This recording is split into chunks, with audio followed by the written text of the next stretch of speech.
नमस्कार, स्वागत आप सभी का के न्यूज में। आपके साथ मैं हूं ऐश्वर्या।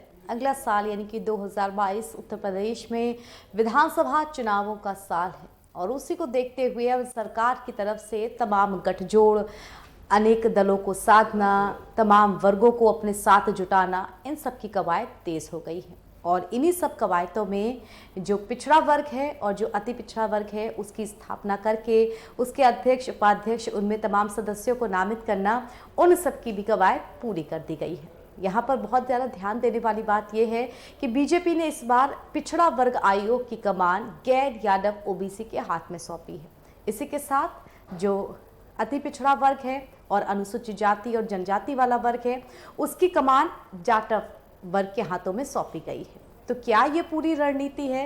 किस तरह का ये दांव खेला जा रहा है? क्या एक बार फिर से 2017 की सोशल इंजीनियरिंग वाले फॉर्मूले को बीजेपी दोहराने वाली है? यही हमारा आज का चर्चा का विषय रहेगा, बीजेपी का दलित और पिछड़ा दांव।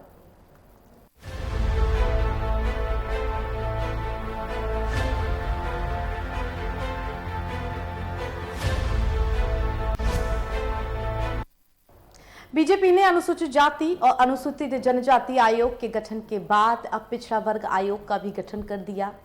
महत्वपूर्ण बात यह रही कि पिछड़ा वर्ग आयोग का जो गठन किया गया उसकी कमान पहली बार गैर यादव ओबीसी वर्ग के हाथ में दी गई है।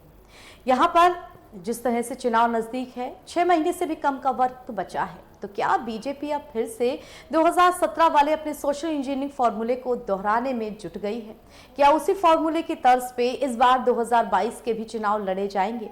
क्या सत्ता पक्ष पिछले 4-4.5 साल में जो दलित, पिछड़ा वर्ग, अति पिछड़ा वर्ग, उन्हें अपने साथ इतना जोड़ने में कामयाब नहीं रहा था, वो अब चुनाव के वक्त में इन सभी वर्गों को एक साथ लाना चाहता है ताकि फिर से वही फॉर्मूला बने जिसमें सवर्ण, अति पिछड़ा और दलित वर्ग एक साथ थे और उसके जरिए बहुमत पाया गया था 2017 की प्रदेश में सरकार बनाने के लिए। तो क्या ये समीकरण एक बार फिर से 2022 के चुनाव के लिए बैठाए जाएंगे और क्या इन सब के नतीजे आएंगे? इन्हीं पर आज हमारी चर्चा रहेगी। मेहमानों का एक पैनल हमारे साथ जुड़ेगा, लेकिन उससे पहले आप सभी के लिए हमारी विशेष रिपोर्ट।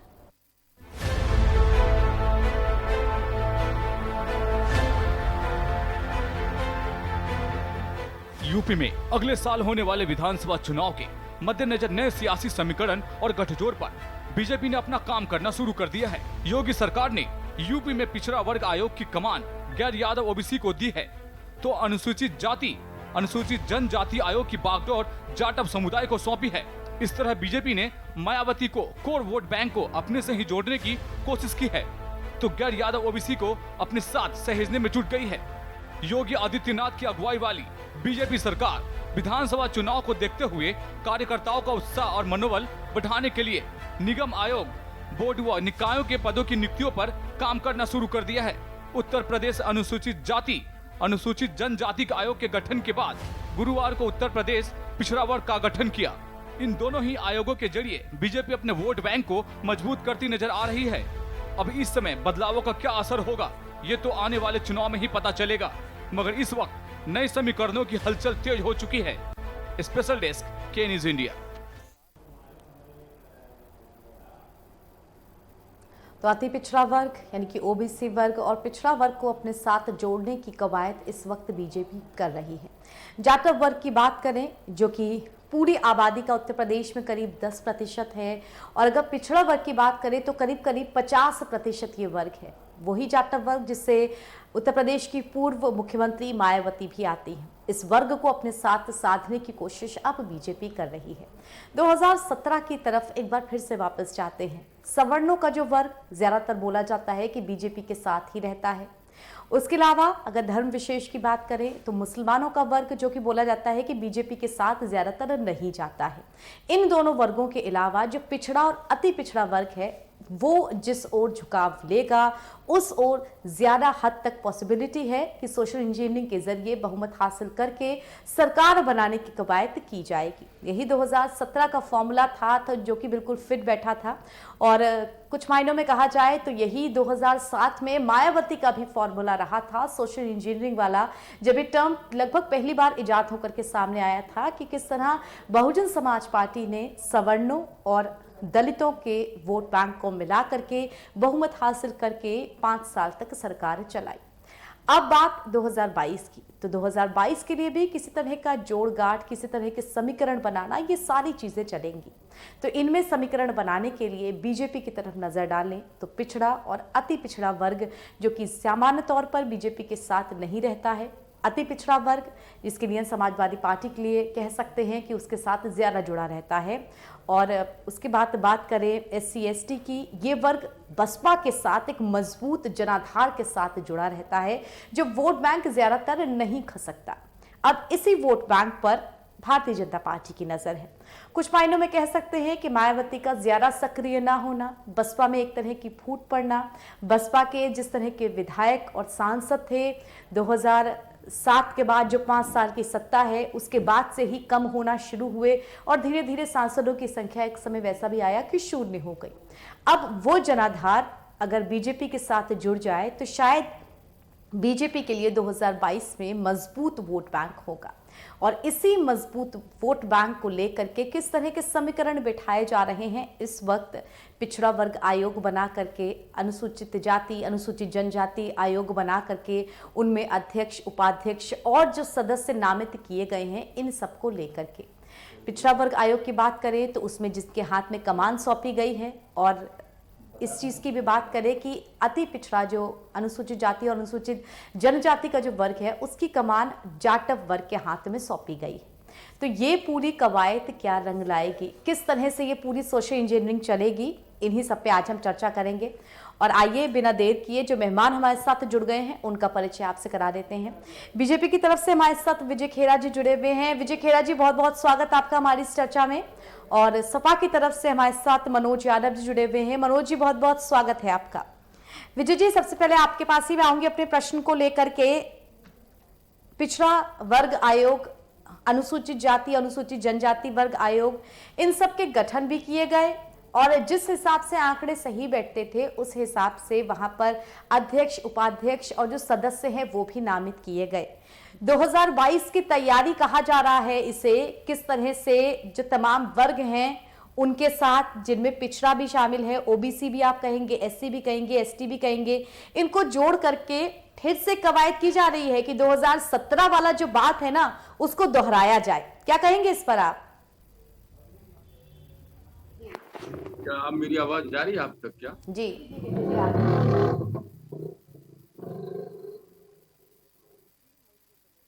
आवाज मेरी आ रही क्या? विजय जी, अगर आप तक मेरी आवाज पहुंच रही है तो मैं सवाल पूछूं? बिल्कुल विजय जी, आप तक मेरी आवाज पहुंच रही है। हाँ, तो आप थोड़ा से जरा बोलिए, मैं आधा सुन पाया हूँ, हल्का ही सा। जी जी विजय जी, अनुसूचित जाति और पिछड़ा वर्ग, इन सबको जोड़ने की कवायद अब तेज हो गई है। क्या माने 2022 के लिए रणनीति सेट कर रही है बीजेपी उत्तर प्रदेश चुनाव के लिए? रणनीति तो हमेशा है, लेकिन चुनाव पास में आते हैं, जब चुनाव पास में आते हैं तो जाहिर है कि रणनीति नई होती है, नए परिस्थितियों के हिसाब से होती है, नई नई बातें होंगी, ये तो सब स्वाभाविक है। चुनाव आ रहे हैं, पास में तो होगा। लेकिन जहां तक ये रिक्त का भरने का सवाल है, अगर ये कोई शौक होता कि हमको भरना ही है, भरना देना है, तो खूब भर देते हम, चाहे इसको एकोमोडेट करते। लेकिन सवाल ये नहीं है, सवाल ये है कि 1.5 साल से हम कोरोना से लड़ रहे थे, 2 साल हो गया आज बीमारी से। तो जब हम उस बीमारी से लड़ रहे हो, वो समय नहीं है ये सब काम करने का कभी भी। तो अगर खाली भी रिक्त पद हैं तो रहे, लेकिन जहां तक हम सर्विसेज में लोगों के हैं, वर्क सफर न करे, वो जरूर कोशिश, पूरा प्रयास रहा कि वो भर जाएं। और उसमें 4 लाख सरकारी पद भर के हमने एक नया रिकॉर्ड कायम किया है जो कभी नहीं हुआ। ऐसे ऐसे रिक्त पद थे जो कि हाई कोर्ट से स्टे थे, उनको भी दूर किया हमने, उनकी सारी परेशानियां दूर करके चार्टर तैयार किया और प्रॉपर ढंग से, बिल्कुल पारदर्शी तरीके से करीब करीब 4 लाख लोगों को नौकरियां दे दी हमने। इस सरकार की बात कर रहा हूँ। बाकी राजनीतिक पद हैं, अगर जब वो भरे रहते हैं तो ठीक है, जनता की बात उन तक पहुंचती है। जब नहीं भी भरे रहते हैं तो अगर 5 सदस्य की जगह 3 है तो भी इस तरह के काम चल सकते हैं भले, लेकिन भरे तो ज्यादा अच्छी बात है, पर फिर भी चल सकते हैं, खासतौर से ऐसे मौकों पर जब कोरोना से हम लड़ाई लड़ रहे हो। उस समय ये सब बातें न सूझती हैं, न सूझना चाहिए। अब जब हालात थोड़े से ठीक हो गए तो उस और ध्यान गया है। अब उससे और भी छोटी छोटी बातें जो होंगी उन पे भी ध्यान जाएगा, वक्त रहेगा तो। और साथ ही साथ तीसरी फेज से भी मुकाबला करना है, उसकी भी तैयारियां की जा रही हैं। तो अगर हमने ये 1.5 साल में जो इस तरह से लड़ाई जीती है कोरोना के खिलाफ, जो एक इतिहास कायम किया है सारे हिंदुस्तान के अंदर, ठीक है विजय जी, विजय जी, कई वर्गों को जोड़ना अच्छी बात है, कई वर्गों के साथ समीकरण बिठाना अच्छी बात है, लेकिन ये सवाल इसलिए इस वक्त उठेंगे क्योंकि 6 महीने से भी कम का वक्त जिस तरह से बसपा के कुछ विधायक टूट करके सपा के राष्ट्रीय अध्यक्ष के साथ भी उन्होंने मुलाकात की, तो क्या बीजेपी भी अब इस वक्त उस वर्ग को साधने के लिए आगे आ गई है, एक्टिव हो गई है? क्योंकि इतनी एक्टिवनेस पिछले 4.5 साल में तो नहीं दिखी।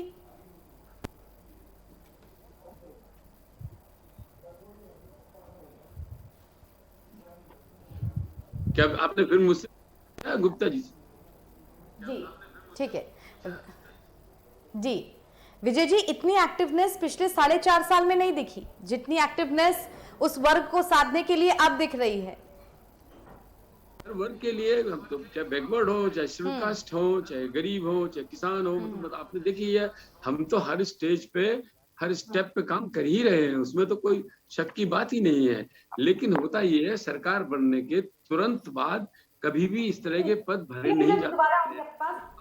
ठीक है, ठीक है विजय जी, दोबारा आऊंगी आपके पास। मनोज जी भी हमारे साथ जुड़े हुए हैं, इसी पे मनोज जी से भी सवाल पूछ लेते हैं। मनोज जी, अखिलेश यादव ने जिस तरह से बसपा से जो विधायक आए थे उनके साथ मुलाकात की और तमाम जो कार्यकर्ता थे उनके साथ भी मुलाकात की, हम सब ने देखा कि एक बड़ा वर्ग जो है सपा की तरफ मूव हो रहा है, सपा के साथ जुड़ने की कवायद तेज हो रही है।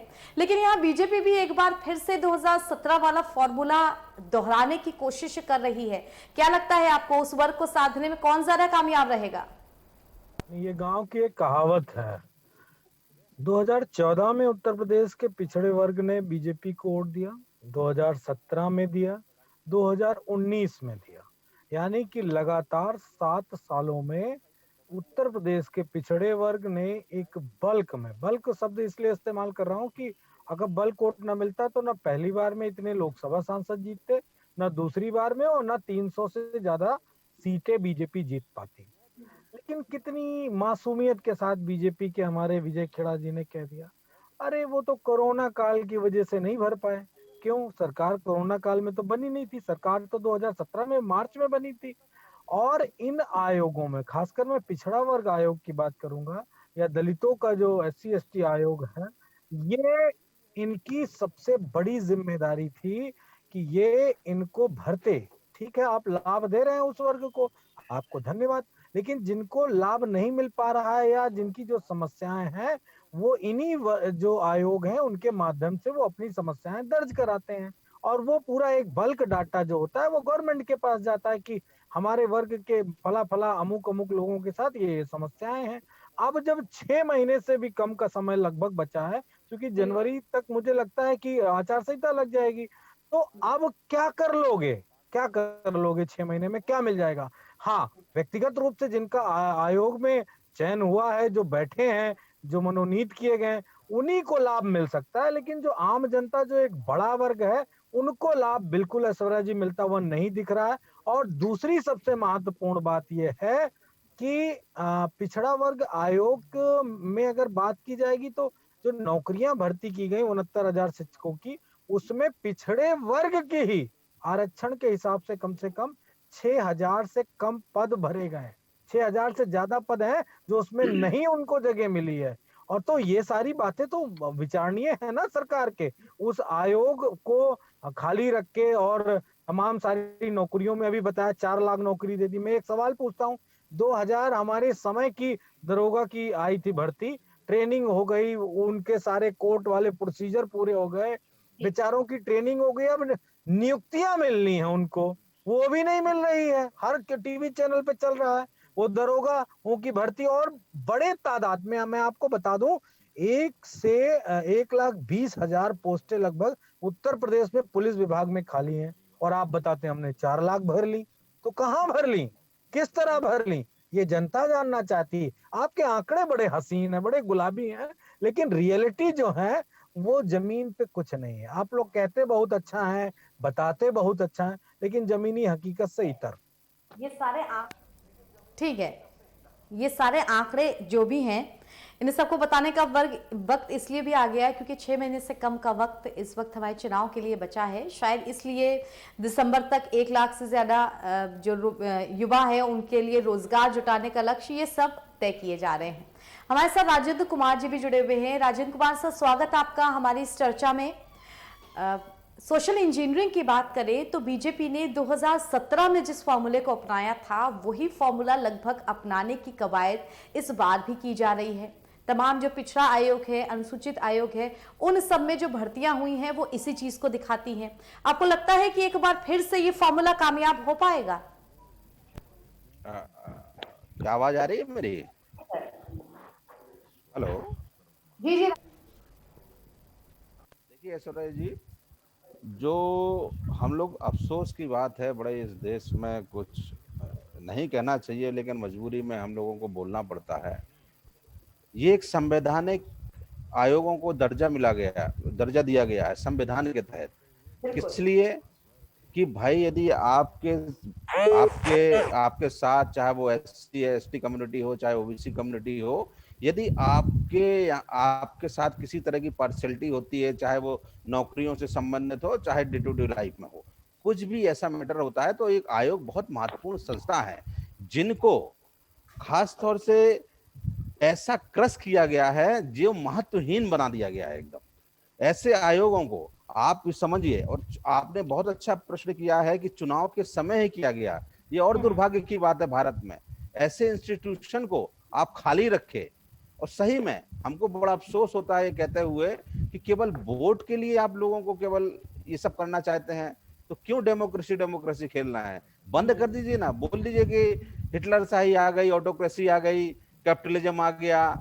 अब डेमोक्रेसी का क्यों गुणगान कर रहे हैं? फिर आप ऐसे इंस्टीट्यूशन को आपने अभी तक 4 सालों से आपने कोई मेंबर नहीं बनाया, कोई उसका अध्यक्ष नहीं बनाया। कितना हास्यास्पद है ये बिल्कुल नहीं होना चाहिए। मैं एक स्वस्थ समाज के निर्माण की बात कर रहा हूँ, मैं किसी राजनीतिक दल का व्यक्ति नहीं हूँ।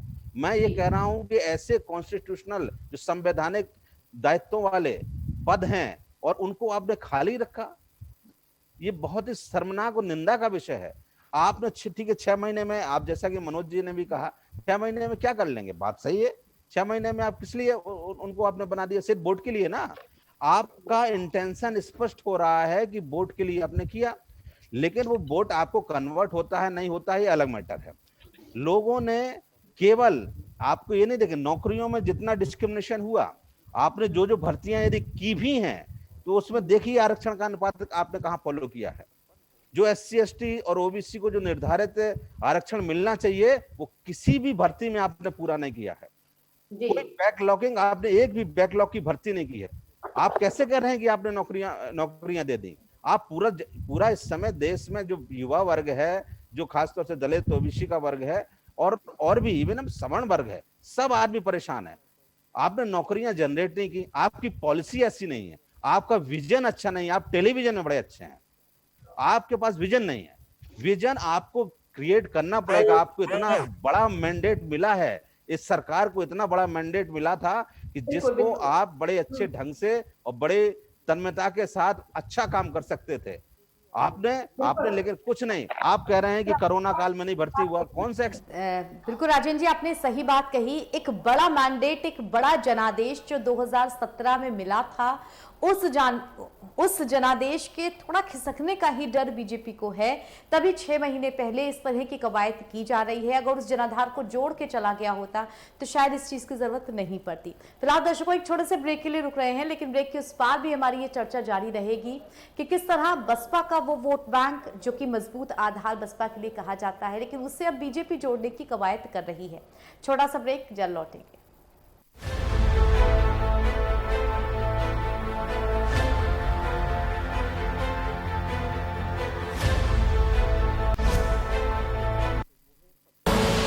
आप देख रहे हैं के न्यूज, खबरों का सारथी।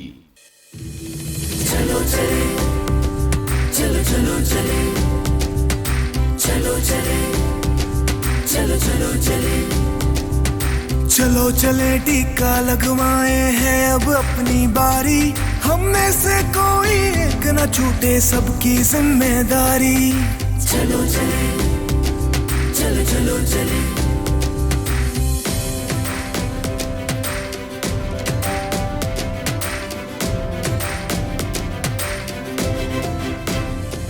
न शर्माना न घबराना न तुम आलस करना, कोरोना महामारी को मिल साथ खत्म है करना।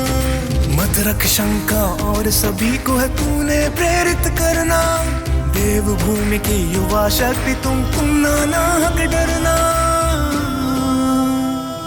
हम युवा शक्ति है साथ में मिलके करनी ये तैयारी, हम में से कोई एक न छूटे सबकी जिम्मेदारी। चलो चले, चलो चलो चले, चलो चले, चलो चलो चले। कोरोना से लड़ेंगे जंग, वैक्सीनेशन करवाएंगे हम। कोरोना को है हराना, कोरोना मुक्त उत्तराखंड है बनाना। सूचना एवं लोक संपर्क विभाग उत्तराखंड द्वारा जनहित में जारी। खुदी को आजमाया है तो ये अंदाज आया है, खुदी को आजमाया है तो ये अंदाज आया है। तुम में भी मैं हूं, शुद्ध प्लस पान मसाला। आप देख रहे हैं के न्यूज, खबरों का सारथी।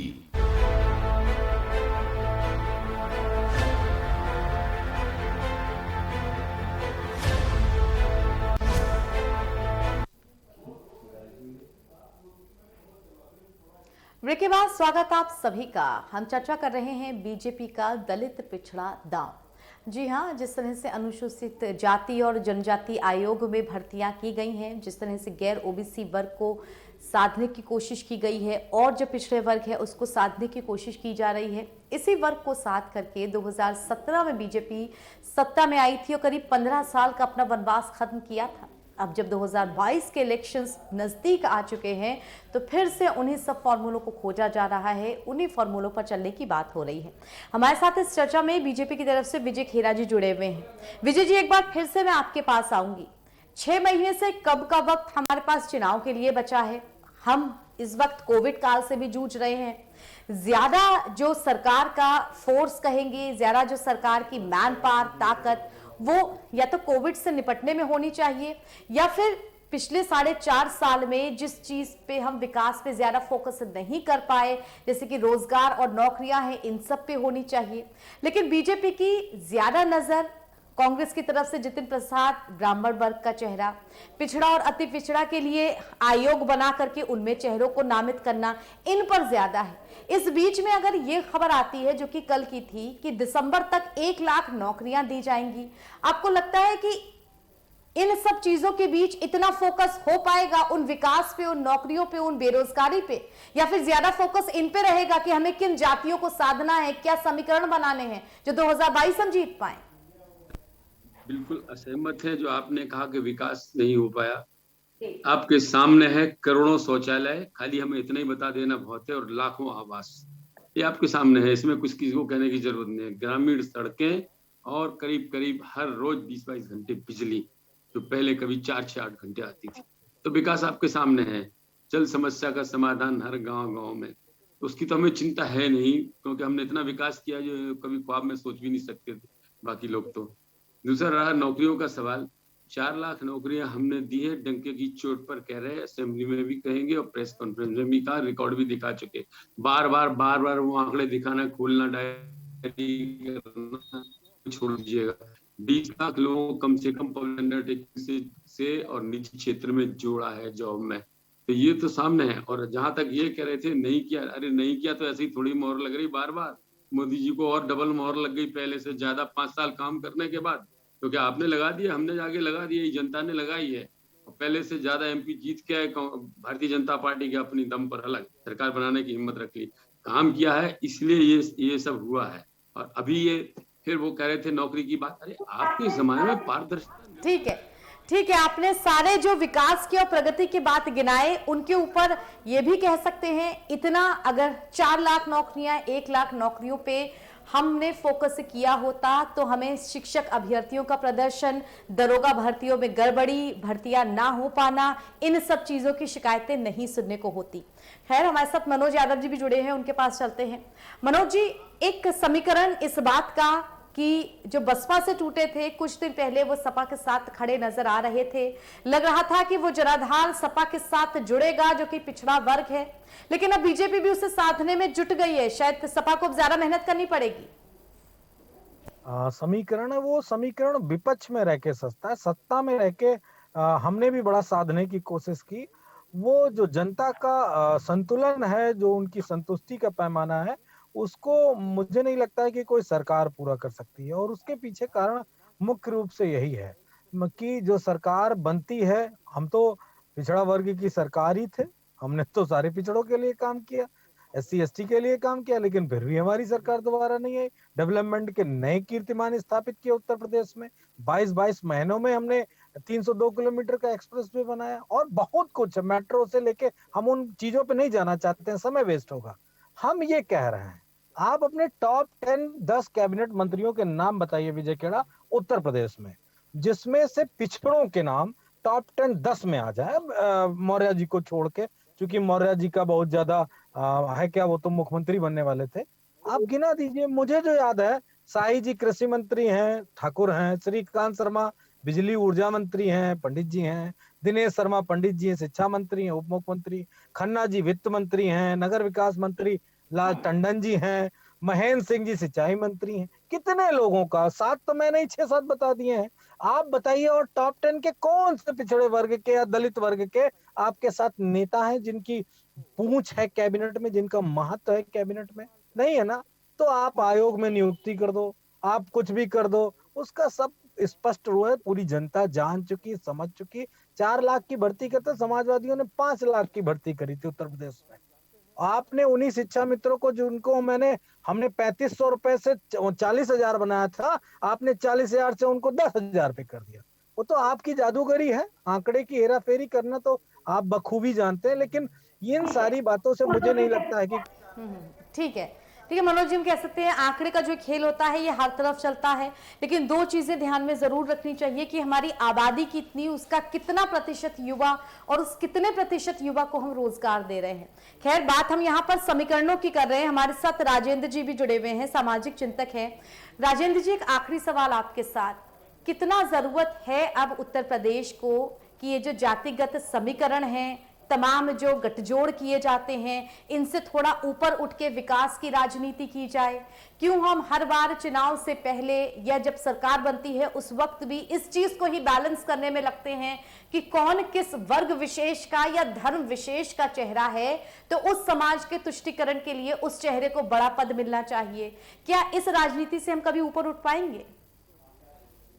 प्रश्न है, और ये एक आइडेंटिटी का प्रश्न इसमें खड़ा होता है। यदि हम उसकी बात करें तो आपके लिए जो महत्वपूर्ण लोग नजर आते हैं, चाहे वो SC के हों, OBC के हों या सवर्ण हों, जो भी है, तो आप चेहरा एक दिखाने की कोशिश करते हैं कि भाई हमने एक का भला कर दिया तो आप सबका भला हो गया। ये होता नहीं है बेसिकली, ठीक है। और दूसरी बात है कि 2 चीजें होती हैं। एक अभी उन्होंने बताया कि हमने इतने टॉयलेट बना दिए, डंके की चोट पे कह रहे हैं हम कि इतना काम कर दिया, इतनी नौकरियां दे दी।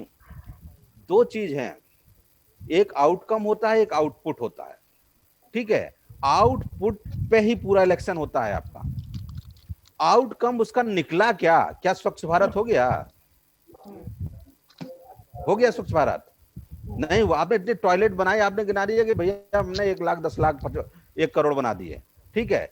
उसका इम्पैक्ट क्या पड़ा अल्टीमेटली? वो क्या समाज में सही में कुछ विकास का पैमाना खड़ा कर पाया? उससे भारत स्वच्छ हो गया? और 4 लाख नौकरियों की जहां तक बात है, किस क्षेत्र में आपने नौकरियां दी? आपने सार्वजनिक क्षेत्र में दी, आपने प्राइवेट सेक्टर में दी, या पकौड़े तलने वालों को भी आपने कह दिया कि नौकरियां हैं, ये इनको नौकरियां मान लिया जाए? सरकारी उपक्रमों में आप नौकरियों की बात होती है, जहां पर प्रतिनिधित्व का सवाल आता है, जहां पर आता है कि आपने SC ST OBC जो वंचित वर्ग है उसका प्रतिनिधित्व सुनिश्चित किया कि नहीं किया? आप वो आंकड़ा बताइए, आप फेल हो जाएंगे हर आंकड़े पे।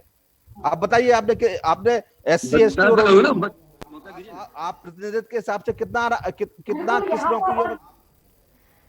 बिल्कुल यहाँ पर, और यहाँ पर राजेंद्र, यहाँ पर यह भी चीज बड़ा मायने रखती है कि उस वर्ग विशेष को साधने की कवायद चुनाव से पहले ही क्यों की जा रही है। क्या हम पूरे 5 साल सभी वर्गों के सामान्य विकास पर अपना फोकस नहीं कर सकते हैं? फिलहाल राजेंद्र जी, बहुत माफी चाहूंगी, वक्त की सख्त कमी है। बहुत शुक्रिया आपका जुड़ने के लिए हमारे साथ इस महत्वपूर्ण चर्चा में। विजय जी आपका भी बहुत शुक्रिया, मनोज जी आपका भी बहुत शुक्रिया हमारे साथ जुड़ने के लिए इस चर्चा में। और दर्शकों, फिलहाल हमारी ये आज की चर्चा यहीं पर समाप्त होती है। मुझे इजाजत दीजिए। देश दुनिया की तमाम खबरों के लिए के न्यूज के साथ जुड़े रहिए। धन्यवाद।